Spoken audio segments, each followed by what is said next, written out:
잎은 정상인데 과실은 부족? 기랑 위치부터 찾으십시오. 사과농사동행 멤버십 회원 여러분, 그리고 농민 여러분, 칼슘이 부족하면 잎부터 이상해질 것이라고 생각하기 쉽습니다. 그런데 사과에서는 잎이 멀쩡한데 과실에서만 칼슘 관련 문제가 생길 수 있습니다. 그래서 오늘은 칼륨, 칼슘, 마그네슘의 효능을 설명하지 않겠습니다. 어디에서 균형이 깨졌는지 확인하고 그 다음 무엇을 해야 하는지까지 말씀드리겠습니다. 잎의 칼슘 상태가 적정해도 과실의 칼슘 상태까지 적정하다고 볼 수 없으며 사과 과실의 칼슘 유입은 개화 후 초기 생육기에 특히 중요합니다. 칼륨과 칼슘, 마그네슘의 기량을 한 가지 현상으로 보면 처방도 틀어집니다. 토양에서는 세양이온의 공급량뿐 아니라 뿌리 상태와 수분까지 흡수에 영향을 줍니다. 잎에서는 칼륨과 마그네슘이 실제로 얼마나 흡수됐는지를 볼 수 있고 과실에서는 칼슘의 절대량뿐 아니라 칼륨과 마그네슘에 비해 칼슘이 어느 정도 확보됐는지를 봐야 합니다. 따라서 토양 검정 하나, 잎 분석 하나만으로 끝내지 않는 것이 이번 영상의 핵심입니다. 과실 칼륨, 칼슘 등의 지표는 고두병 위험 예측에 사용되지만 과실별 변이가 크기 때문에 하나의 절대 숫자로 모든 과원을 판정하는 것은 적절하지 않습니다. 묵은 잎의 잎맥 사이가 노랗게 변하면 마그네슘 부족을 의심할 수 있습니다. 묵은 잎 가장자리부터 노랗거나 타들어간다면 칼륨 부족도 확인해야 합니다. 하지만 여기서 바로 마그네슘이나 칼륨을 넣으면 안 됩니다. 먼저 최근에 칼륨을 얼마나 공급했는지 보고 문제가 있는 구역과 정상 구역을 따로 토양과 잎으로 비교하십시오. 토양 칼륨이 높은데 잎 마그네슘이 낮다면 마그네슘 양만의 문제가 아니라 칼륨 과다에 따른 흡수 경쟁도 확인해야 합니다. 반대로 토양과 잎의 칼륨이 모두 낮고 비대까지 떨어진다면 실제 칼륨 부족일 수 있습니다. 기량이 무섭다고 필요한 칼륨까지 끊는 것도 잘못된 처방입니다. 사과에서 과다한 토양 칼륨 또는 칼슘은 마그네슘 흡수와 경쟁할 수 있으며 시각 증상은 다른 스트레스와 혼동될 수 있어 토양과 엽 분석 확인이 필요합니다. 여기가 가장 중요한 장면입니다. 잎도 정상이고 토양 칼슘도 부족하지 않은데 큰 과실에서 고두병 같은 문제가 반복된다면 토양에 칼슘이 없다고 단정하지 마십시오. 먼저 유난히 큰 과실인지 수세가 강한 구역인지 착과량이 너무 적지는 않았는지 확인합니다. 최근 칼륨과 질소를 계속 밀어넣었는지도 봅니다. 그리고 가능하다면 정상 과실과 문제 과실을 섞지 말고 따로 칼슘과 칼리를 분석하십시오. 토양 칼슘이 적정한데 과실 칼슘만 낮다면 더 많은 토양 칼슘보다 과실로 가는 배분 조건을 먼저 고치는 것이 순서입니다.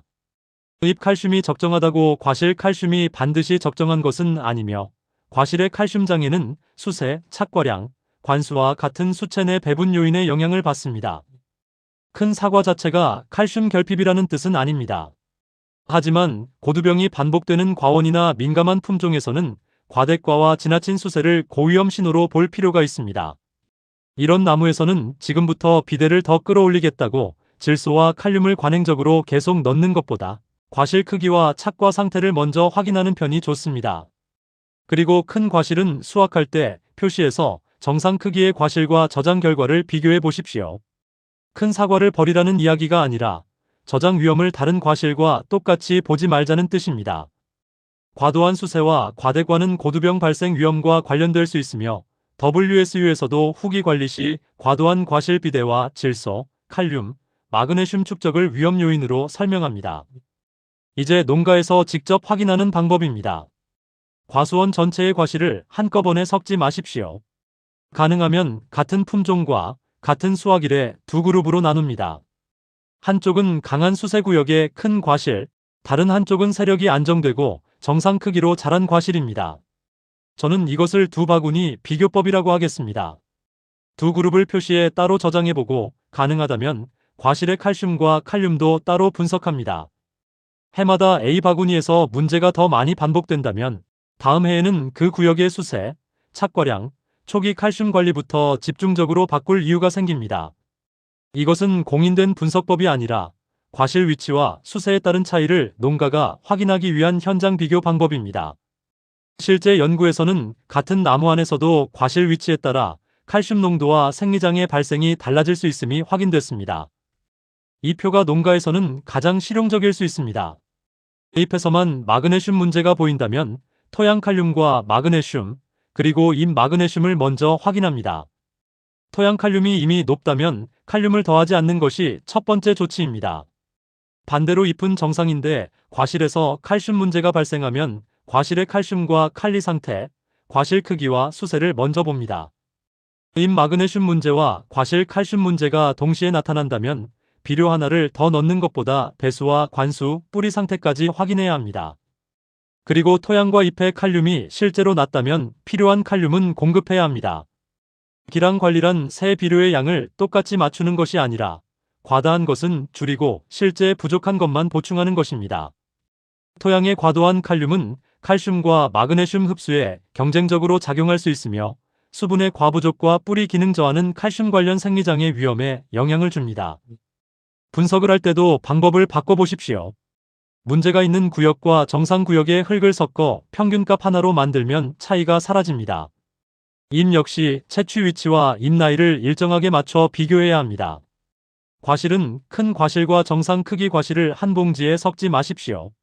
가능한 분석기관의 채취 기준에 맞춰 두 그룹을 별도로 보내십시오. 특히 고두병이 반복된다면 과실 칼슘 하나만 보는 것보다 칼리와 칼슘의 관계까지 같이 보는 것이 도움이 됩니다.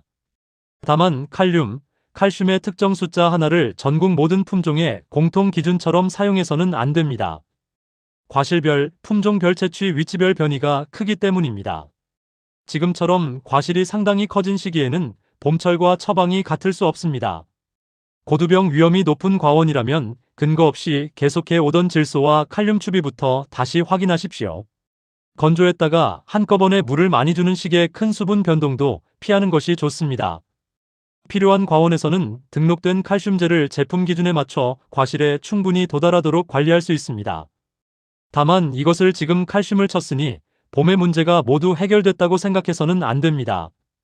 수확할 때는 큰 과실과 강한 수세 구역의 과실을 표시해 저장 위험을 따로 확인해 보십시오.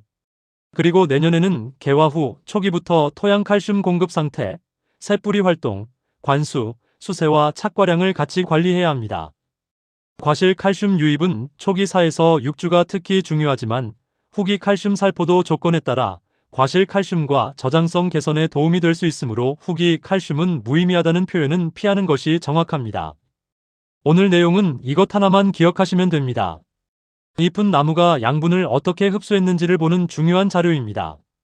하지만 잎이 정상이라고 과실의 칼슘까지 정상이라고 판단해서는 안 됩니다. 마그네슘과 칼륨 문제는 잎과 토양을 함께 확인하고 칼슘 문제는 과실 크기와 수세, 착과량, 수분 그리고 과실의 무기 성분까지 함께 보십시오. 그리고 새 성분이 엉켜 있다면 비료를 하나 더 넣기 전에 과한 것을 먼저 찾아내십시오. 사과 농사는 비료를 많이 쓰는 농가보다 문제가 어디에서 시작됐는지 확인하고 필요한 것만 쓰는 농가가 훨씬 유리합니다. 좋아요와 구독은 더 깊이 있는 사과 재배 정보를 준비하는 데 큰 도움이 됩니다. 사과농사 동행 멤버십 가입 역시 재배, 방제, 비배 관리의 실전 내용을 계속 준비하고 전달하는 데 큰 힘이 됩니다. 다음 영상에서도 농민 여러분께 현장에서 바로 사용할 수 있는 내용으로 찾아뵙겠습니다.